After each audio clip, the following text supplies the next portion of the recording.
Hello and welcome to the Heritage Arts YouTube channel. Today we're going to run down the 10 reasons why even non-believers should go to church.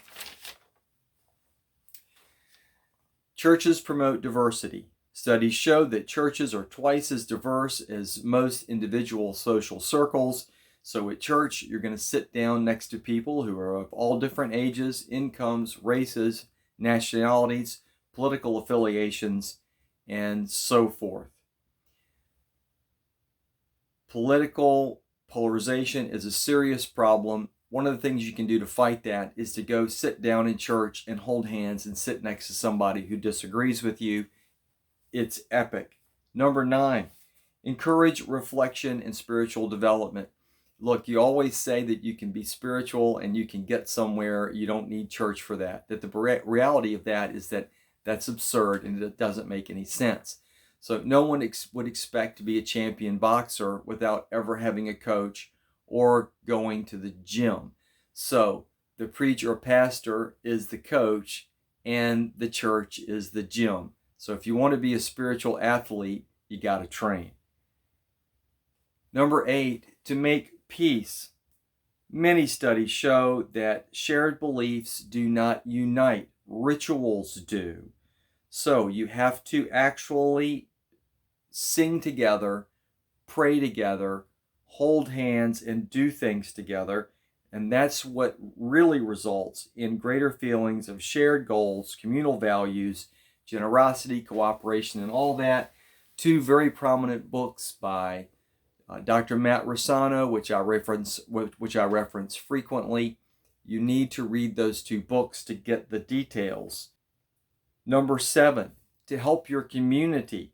A Harvard study by Robert Putnam, and I'm going to reference that study many, many times. It's a very important study, showed that churchgoers are far more likely to volunteer everywhere, not just within church or within their religion, but throughout the culture. So people who go to church are more likely to volunteer for the PTA, to help the environment. They volunteer at hospitals, they give blood more frequently, and so on. 76% of all charity is religious in its origin. So you always say that you can do great things to the community without going to church, but it's really not all that likely. Number 6, you'll make more friends. A North Carolina study showed that churchgoers have larger social networks. They have more friends. They have more social interactions than those who do not. And this is very, very important. Okay? Number 5, do it for the kids. According to a 2-decade-long study by 100 social scientists, kids who attend church are far less likely to get divorced later in life. They have better skills to overcome poverty and do better in college than kids who don't go to church. A 2019 UNC study reported that teens who attend church regularly have a 20% lower risk of depression. So, go to church and take the kids. Number 4, to strengthen your marriage.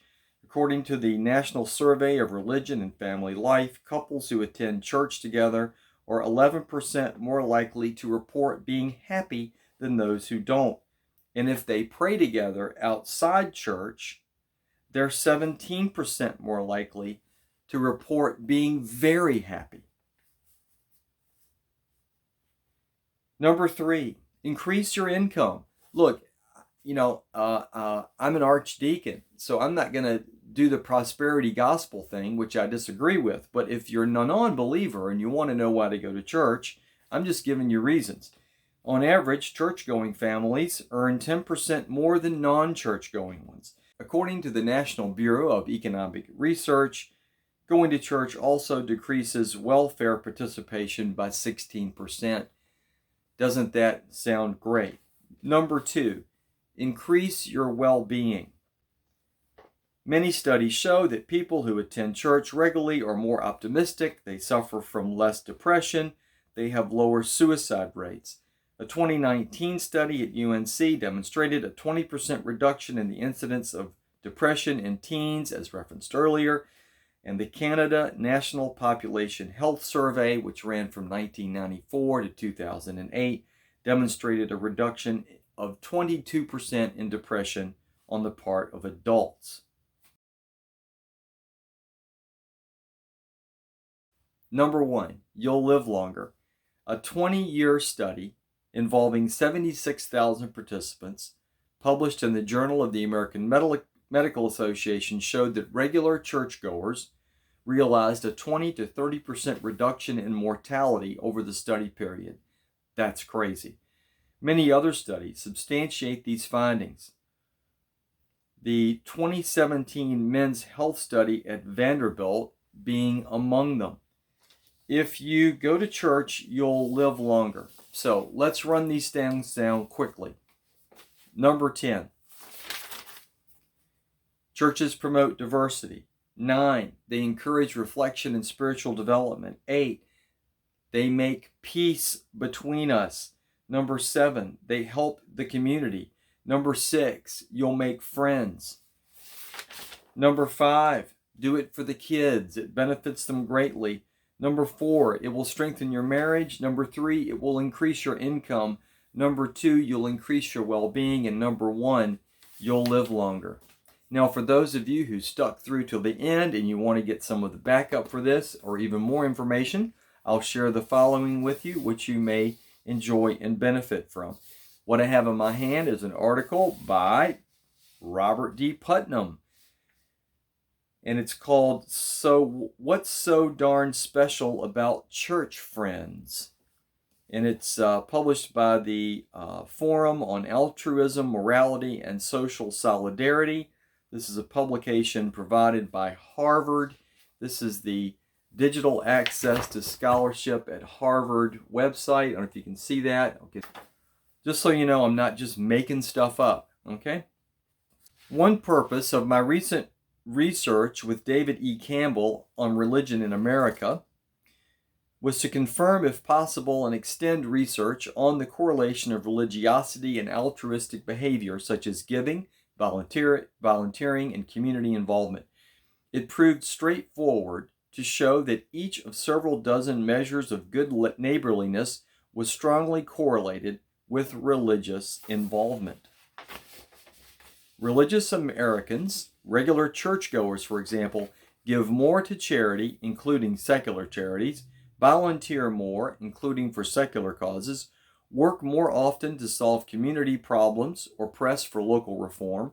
They join and lead community organizations more frequently and are more likely to give blood or return excess change to a shop clerk or offer a seat to a stranger or even allow a stranger to cut in front of them. Notably, the greater altruism of religious people extends well beyond co-religionists into the wider community. All right, this is important. Moreover, this correlation remains strong even with stringent controls for possible confounding variables. In other words, race, gender, income, education, marital and parental status, length of residence, personal sociability, political ideology, and so on. So even if you take out all of the variables, you still get the same result. And the differences in outcome are not small. Compared to matched Americans in the bottom quartile of religiosity, Americans in the top quartile are 2 to 3 times more likely to engage in altruistic behaviors. Causation is notoriously hard to prove, but within the limits of non-experimental research, something about religiosity seems to cause people to behave in a more altruistic fashion.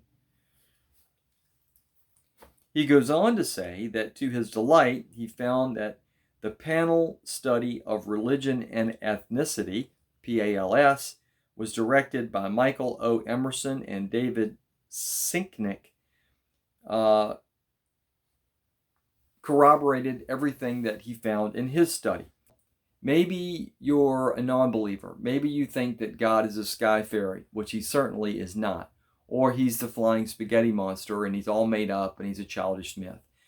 Which is not true, by the way, and we can get into that if you'd like to. There are many, many solid arguments for the existence of God. But it doesn't matter. Just go to church. Your life will be better. You'll be a better person. You'll be happier. All these benefits will accrue to you. Just go.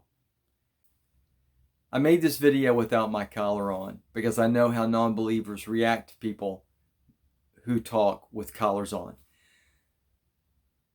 You should know, if you're interested in church, that you can start right now by participating in online church. Every Sunday we put up a video. So watch the church video, participate online, reach out to me, send an email to me at mitch@heritageartsinc.com. And let's talk about building a church right here in Richmond, Virginia. I broadcast from St. Barachiel Chapel, which is a tiny chapel on my home property. But if you get in touch with me, I'd be delighted to work with you and help you any way that I can. Again, thanks for watching. Take care.